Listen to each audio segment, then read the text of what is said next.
So, in breaking news, the Supreme Court just handed President Trump another major legal win as they struck down another lower court judge's injunction. Also, the Jeffrey Epstein debacle is continuing to accelerate. You got to see what Pam Bondi had to say about that today. And more violence against ICE agents. We have an update for you. We're going to show you what both sides are saying and then give you the bottom line.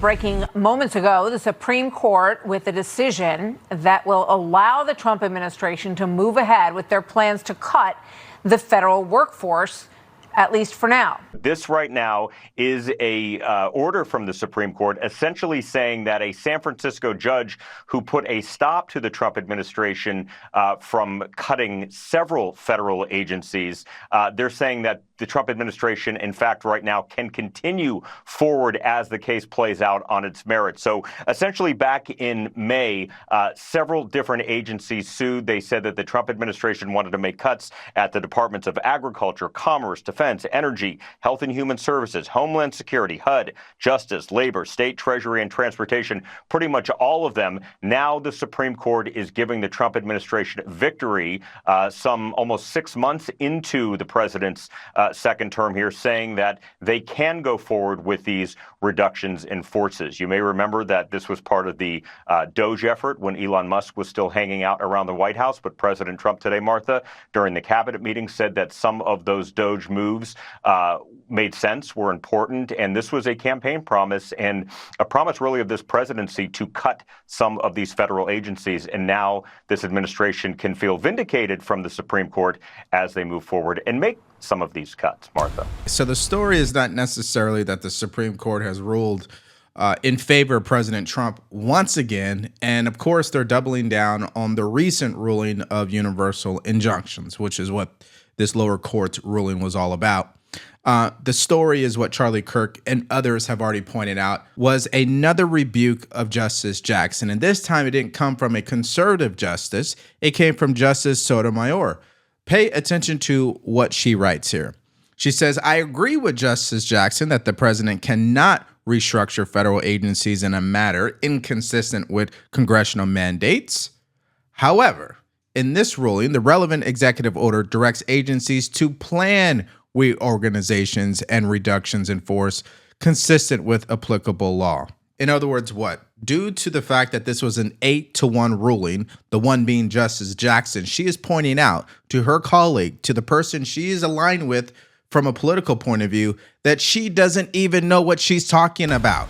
Yeah, just a couple of quick questions for you with regard to whether or not this comes from the Supreme Court's decision that one judge cannot overrule a presidential agenda item.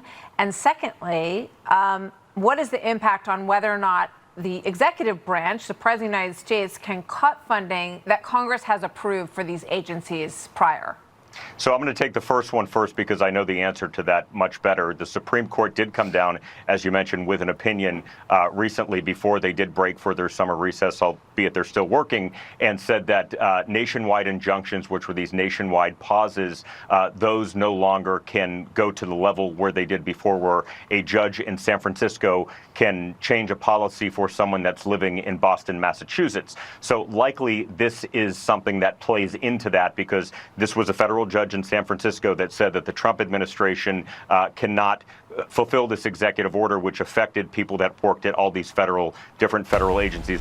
Okay, so let's just circle back to be thorough and make sure you guys have the full picture here.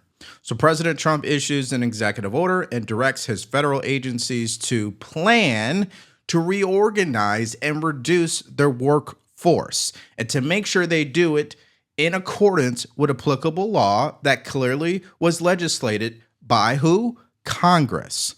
So Justice Jackson issuing her dissent and saying, well, I don't agree with this because the president is not allowed to restructure federal agencies in a manner inconsistent with congressional mandates. But that's not what he did. And the fact that her colleague has to remind her of that, I mean, it just shows you that Justice Jackson is not really doing a good job of proving that she deserves to be there. It's not for me or you or anybody to say that she's not qualified and she doesn't deserve to be there. We know why she's there. And the best way to judge her is on results. The best way to judge her is to look at the opinions that she delivers, her dissents, her record. Judge her on that.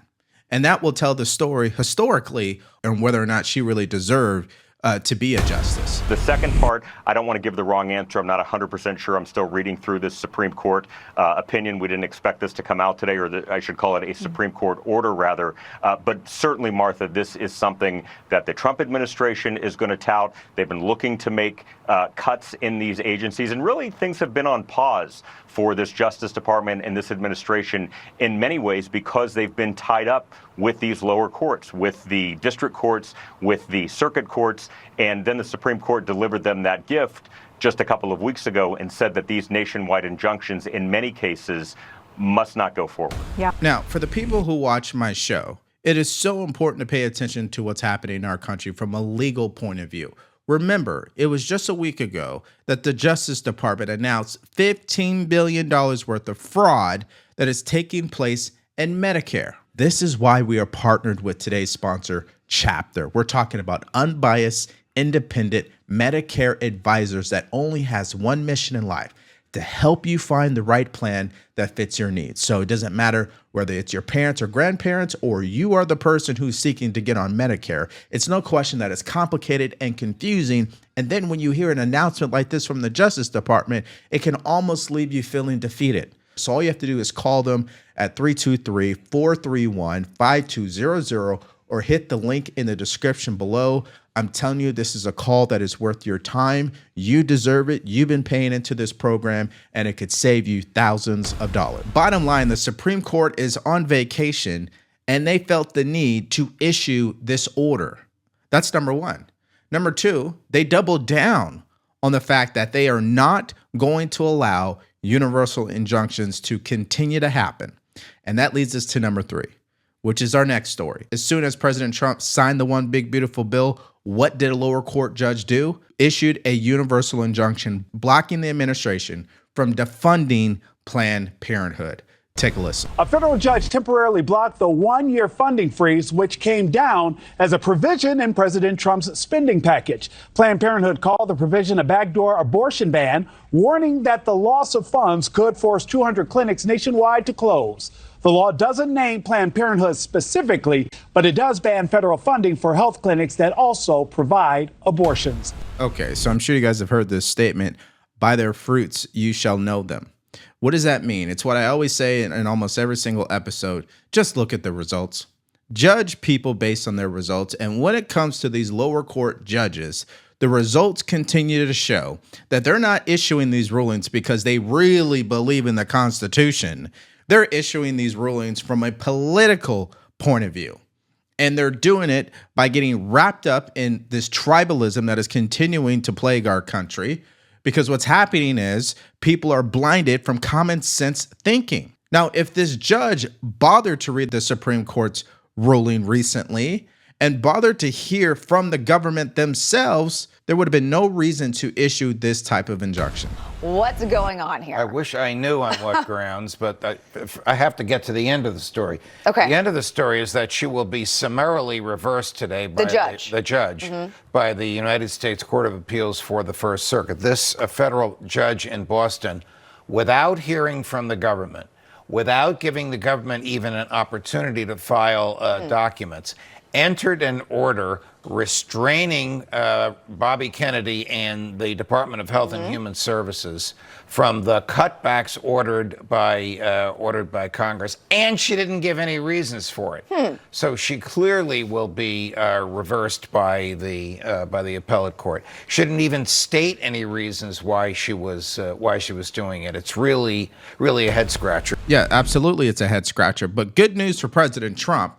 He got another major legal win from the Supreme Court today, and the appeals court in regards to Planned Parenthood, he'll get another win. And if for whatever reason the appeals court wants to act funny, we already know how the Supreme Court is going to rule. But I guess we shouldn't factor in Justice Jackson because she'll find some off-the-wall reason in order to issue her dissent. Now, let's go to our next story, which is also a head scratcher. We're still talking about Jeffrey Epstein and the infamous Epstein client list. And at this point, who cares about the list? Okay, I told you guys My concern is more of the victims. But the problem here and the real story is when you overpromise and you underdeliver and you go on Fox News 1,000 times and you act as if, hey, this Epstein client list is a bombshell and you don't deliver. Yeah, the story is not going to go away. So, of course, during the cabinet meeting today that President Trump hosted, the media couldn't help themselves. They had to ask, and President Trump didn't like it. Take a look. Your memo and release yesterday on Jeffrey Epstein, it left some lingering mysteries. One of the biggest ones is whether he ever worked for a American or foreign intelligence agency. The former labor secretary, who was Miami U.S. Attorney Alex Costa, he allegedly said that he did work for an intelligence agency. So could you resolve whether or not he did? And also, could you say why there was a minute missing from the jailhouse tape on the night of the stabbing? Yeah, sure. Hey, Pam, could I just interrupt for 1 second? Are you still talking about Jeffrey Epstein? This guy's been talked about for years. You're asking, we have Texas, we have this, we have all of the things. And are people still talking about this guy, this creep? That is unbelievable. Do you want to waste the time, and do you feel like answering? I don't mind answering. I mean, I can't believe you're asking a question on Epstein at a time like this, where we're having some of the greatest success and also tragedy with what happened in Texas. It just seems like a desecration, but you go ahead. Sure. All right. Now, before we move any further, if you guys have been getting value from our channel, please like, share, and subscribe. If you want to support us further, go to the link in the description below, buy us a cup of coffee, or shop our merch store. We got multiple new shirt designs. We got I Support ICE. We got MAGA Pack. And we also have Alligator Alcatraz. And all of them, you can get with a matching coffee mug as well. And don't forget to follow us on Spotify and Apple Podcasts. All right, so let's just pause here. President Trump is frustrated, and I can understand his point of view on why. You have to understand what he's accomplished over the past few weeks, right? Just think about all of the accomplishments here.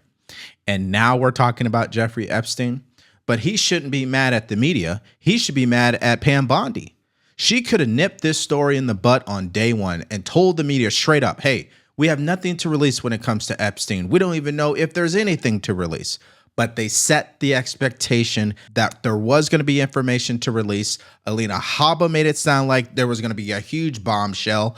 So when they get in there, like I said yesterday, and they say there is nothing, people are not just going to walk away from that. And that's the reality. And I said it on X, you can't fight existing reality. But here's what she had to say. Take a listen. First, to back up on that, in February, I did an interview on Fox, and it's been getting a lot of attention because I was asked a question about the client list, and my response was, it's sitting on my desk to be reviewed, meaning the file along with the JFK, MLK files as well. That's what I meant by that. Also, to the tens of thousands of video, they turned out to be child porn downloaded by that disgusting Jeffrey Epstein. Child porn is what they were. Never going to be released, never going to see the light of day. To him being an agent, I have no knowledge about that. We can get back to you on that. And the minute missing from the video, we released the video showing definitively, the video was not conclusive, but the evidence prior to it was showing he committed suicide. And what was on that, there was a minute that was off the counter. And what we learned from Bureau of Prisons was every night, they redo that video. It's old, from like 1999. So every night the video is reset, and every night should have the same minute missing. So we're looking for that video to release that as well, showing that a minute is missing every night. And that's it on Epstein. Okay, so, I mean, she thinks people are stupid, right? I mean, not in a million years would I ever buy that explanation about the minute disappearing from the videotape. If a minute is going to be missing from the videotape, then why release the videotape knowing that people are already skeptical? What purpose will that actually serve? In fact, it will just do more damage to your credibility. Why not just release the minute? What are you having to clean up in the minute? Here's another question. Let's say we go with what they're saying. There's nothing there. The case is closed. There is no additional criminals, whatever. Then why is his wife still in prison? That's number one. And then number two, you have Elon Musk saying this, Bannon is in the Epstein files. Now, I have a question for Elon Musk, too. Have you seen the files yourself? Because if you're going to continue to make claims like that on X, but you haven't seen the files, then why would you say that if you don't really know? So there's a lot of noise around the files, and the only person we should be pointing fingers at and blaming is Pam Bondi. She's the Department of Justice. She is the Attorney General, and she had an opportunity to nip this in the butt as soon as she was sworn in, and she didn't do it. I think we're looking at this client list is joining the very long litany of infamous lists in American politics that people aren't willing to show, right? Look, I think the Epstein thing is the Swiss Army knife of conspiracy theories. You can use it for anything you want. Trump used it to kind of to energize the base. Patel, Bondi, and Bongino used it to kind of get their current jobs. And now Musk is seeking to turn it back on all of them in his quest for vengeance. So, I mean, I don't think the Epstein conspiracy case cultural phenomenon is going anywhere because, frankly, too many people benefit from it being around. Okay, so here is the brutal reality for the right. Unfortunately, the Epstein case is a debacle. It's an explosion that is definitely going to split the party in some regard. That doesn't mean President Trump is over. It doesn't mean we're going to lose the midterms. In fact, this is not on people's priority list, right? Paying bills, surviving, trying to make sure they're living in a community that's safe for their kids. That's at the top of the list. I know that. But politically, this is not good. This is poison. And the problem is the people who are currently in charge, they did spend time acknowledging that there was a cover-up, that there was more to this story. And when it comes to people on the right, unlike people on the left, you can't just feed us this story and not deliver and think we're not going to say anything. That is the reality. And that takes us to our next story, which is also reality. And that is Democrats continue to call for violence against ICE agents. You heard me correctly. It is being reported out of San Antonio, Texas. A city council candidate went onto social media and basically encouraged someone to take out ICE agents in Los Angeles. And I want to show you this. This was in San Antonio, Texas, where a challenger for a District 1 council called for the killing of ICE agents in Los Angeles. You won't even believe this. This is Matthew Guana, and he posted the comment here on X in response to DHS agents arresting illegals in LA. He says, and they will get shot by the Los Angeles public. I want to see a few dead ICE agents, Los Angeles.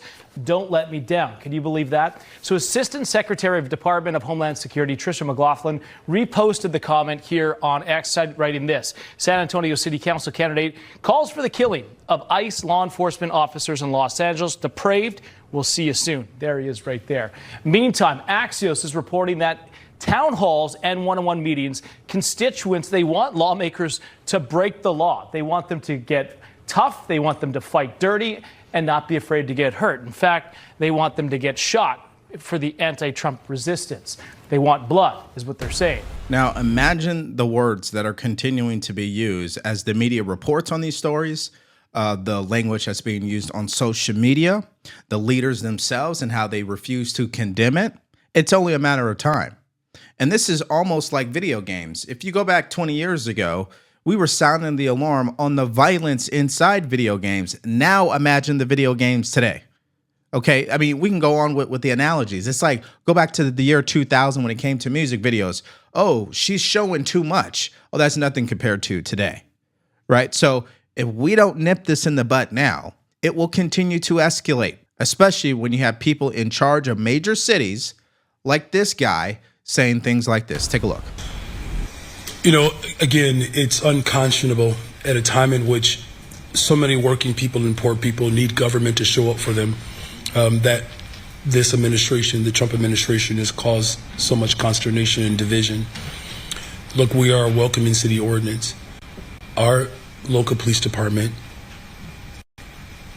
will not ever cooperate with ICE.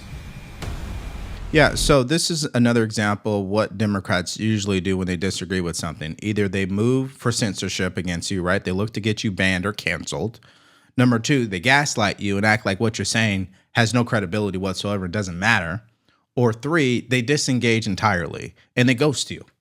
And pretty much this mayor is committing malpractice. We already know his approval rating is terrible. It's in the low digits, right? Single digits.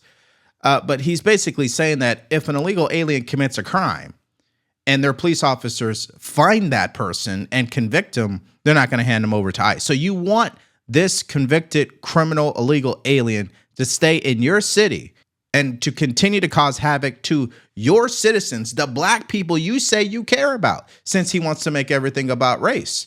He has a funny way of proving that. I've been consistent on this for sanctuary cities, which I do think serve a useful purpose. They need to cooperate with ICE to hand over people who have been convicted of something. I'm not talking about crossing the border as something that is convictable.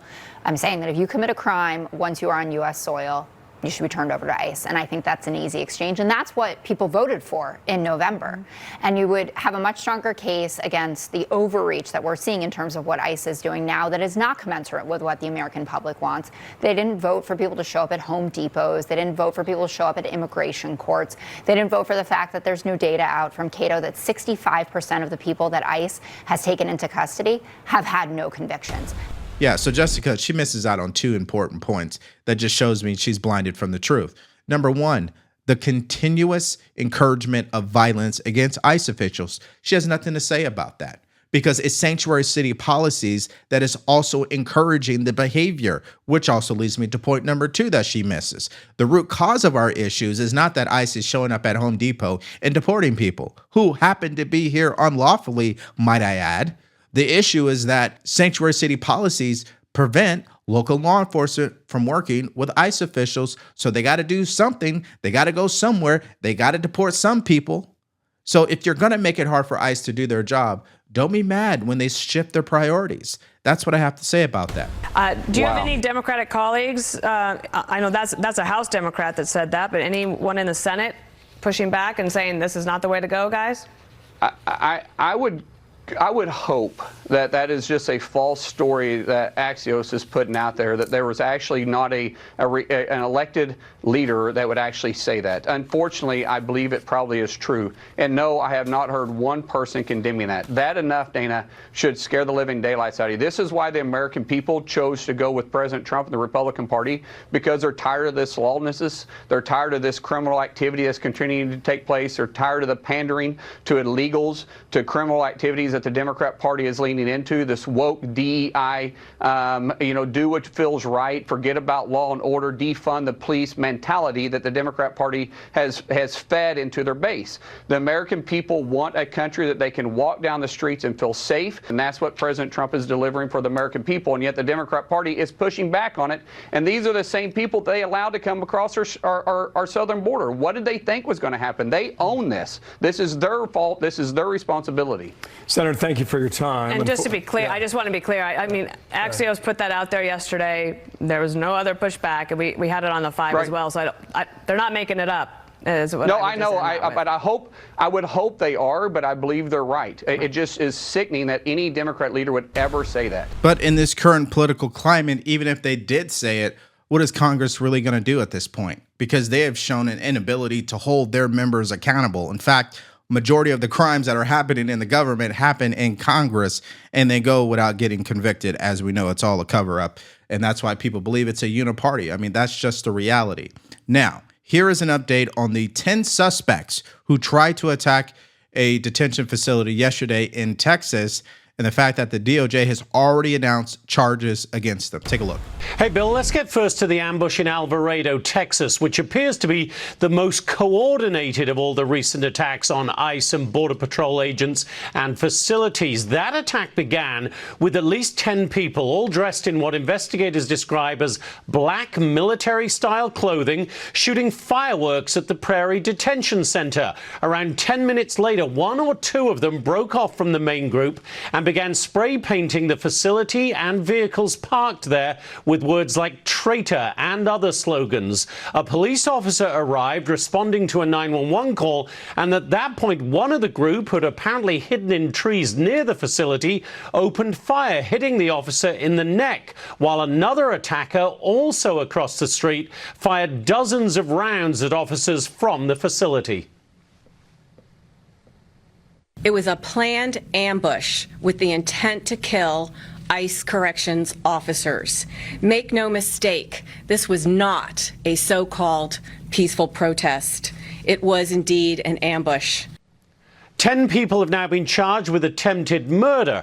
As well as weapons and body armor, police also discovered anarchist literature and flyers in one of the vehicles used by the attackers, and a Faraday bag, a type of bag that blocks phone signals and which is commonly used by criminals to prevent law enforcement tracking their locations. So, needless to say, these are amateurs, but they have elite equipment that is allowing them to carry out these attacks against federal authorities. And why? It's because they're being fed propaganda all day long from not only the mainstream media, but their elected leaders.